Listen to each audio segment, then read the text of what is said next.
മാറ്റമില്ലാത്ത വചനം, മാറ്റം വിതയ്ക്കുന്ന വചനം, യേശുവിൻ തിരുവചനം,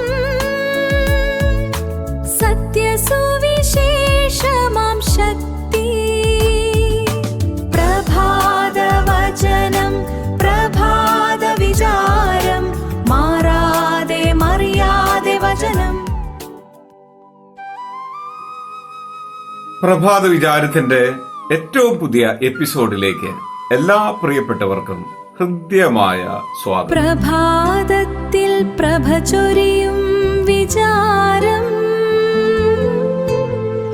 വിശുദ്ധിയിൽ നിറയുന്ന വിചാരം, ഇടമുറിയാതെന്നും പ്രഭാത വിചാരം, പ്രഭാതവചനം.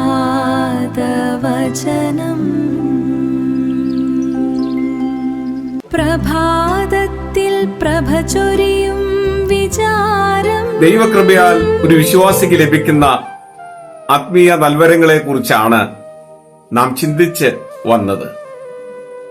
ഇന്ന് അതിന്റെ തുടർച്ചയാണ്. എഫേസ്യ ലേഖനം 2-ാമത്തെ അധ്യായത്തിന്റെ 5-ാമത്തെ വാക്യം പരിശോധിക്കുമ്പോൾ അപ്പോസ്തലനായ പൗലോസ്ലീഹ പറയുന്നു, കൃപയാൽ നമുക്ക് ആത്മരക്ഷ കൈവന്നിരിക്കുന്നു. നമ്മുടെ ആത്മാക്കൾക്ക് രക്ഷ ലഭിച്ചത് ദൈവത്തിന്റെ കൃപയാലാണെന്ന് അപ്പോസ്തലനായ പൗലോസ്ലീഹ എഫേസ്യ സഭയോട് പറയുകയാണ്. ദൈവകൃപയാൽ ഒരു വിശ്വാസിക്ക് ലഭിച്ച ഏറ്റവും വലിയ അനുഗ്രഹമാണ് ആത്മരക്ഷ എന്ന് പറയുന്നത്. ഫിലിപ്പി ലേഖനം 1-ാമത്തെ അധ്യായത്തിന്റെ 7-ാമത്തെ വാക്യം പരിശോധിക്കുമ്പോൾ കൃപയാൽ സ്വർഗീയ കൂട്ടായ്മ അനുഭവിക്കാൻ നമുക്ക് ഭാഗ്യം ലഭിച്ചിരിക്കുന്നു.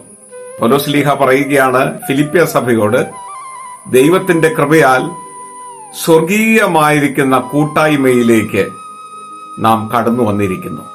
അത് ദൈവത്തിന്റെ കൃപയാൽ സാധ്യമായതാണ്. 2 കൊരിന്ത്യർ 12-ാമത്തെ അധ്യായത്തിന്റെ 9-ാമത്തെ വാക്യം പരിശോധിക്കുമ്പോൾ അപ്പോസ്തലനായ പൗലോസ്ലീഹ പറയുന്നു, കൃപയാൽ ദൈവത്തിന്റെ ശക്തി അനുഭവിച്ചറിയുവാൻ ഞാനും നിങ്ങളും ഭാഗ്യമുള്ളവരായി തീർന്നിരിക്കുന്നു. ഒരു വിശ്വാസി ദൈവത്തിന്റെ ശക്തി സ്വന്തം ജീവിതത്തിൽ തിരിച്ചറിയുന്നത് ദൈവത്തിന്റെ കൃപയാലാണ്. ആ ദൈവകൃപയിൽ വളരുക എന്നുള്ളതാണ് ദൈവശക്തി നമ്മിൽ വർദ്ധിപ്പിക്കുക എന്ന് പറയുന്നതിന്റെ അടിസ്ഥാനമായി ചൂണ്ടിക്കാണിക്കപ്പെടുന്നത്.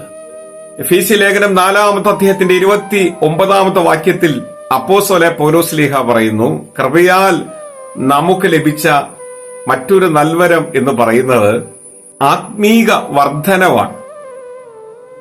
ദൈവത്തോട് ചേർന്നിരുന്ന് ദൈവവചനത്തിൽ നിമഗ്നരായി ദൈവകൃപയിൽ ജീവിച്ച് ആത്മീക വർധനവ് പ്രാപിക്കുവാൻ ദൈവം നമുക്ക് ഭാഗ്യം തന്നിരിക്കുന്നു.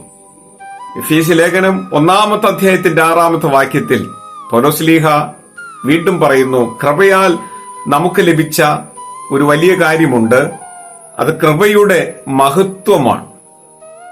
ദൈവകൃപയാൽ കൃപയുടെ മഹത്വം അറിയുവാൻ ദൈവം നമുക്ക് ഇട തന്നിരിക്കുന്നു. നമ്മുടെ ജീവിതത്തിന്റെ ഏറ്റവും വലിയൊരു ഭാഗ്യമായി നമുക്കതിനെ വിലയിരുത്താനും കണക്കാക്കാനും സാധിക്കേണ്ടിയിരിക്കുന്നു.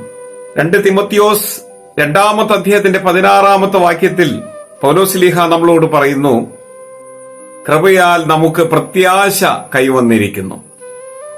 പ്രത്യാശ മനുഷ്യനിലേക്ക് കടന്നു വരുന്നത് ദൈവത്തിന്റെ കൃപയാലാണ്. അതുകൊണ്ട് ദൈവകൃപയിൽ ഉറ്റിരിക്കുന്നവർക്ക് സ്വർഗീയമായി പ്രത്യാശയിൽ വളരാനും ജീവിക്കാനും സാധിക്കുമെന്ന് ശ്ലീഹ നമ്മെ ഓർമ്മപ്പെടുത്തുകയാണ്.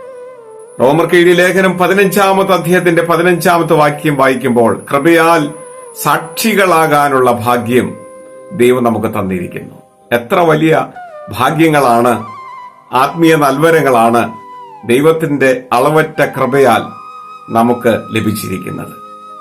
സർവത്തിനു വേണ്ടി നമുക്ക് ദൈവത്തെ സ്തുതിക്കാം, മഹത്വപ്പെടുത്താം. എല്ലാ പ്രിയപ്പെട്ടവർക്കും അനുഗ്രഹീതമായൊരു പ്രഭാതകാലവും സന്തോഷവും സമാധാനവും നിറഞ്ഞ ഒരു നല്ല ദിനവും ആശംസിക്കുന്നു. ദൈവം നമ്മെ സഹായിക്കട്ടെ. പ്രഭാതത്തിൽ പ്രഭ ചൊരിയും വിചാരം, വിശുദ്ധിയിൽ നിറയുന്ന വിചാരം, ഇടമുറിയാതെന്നും പ്രഭാത വിചാരം, പ്രഭാതവചനം.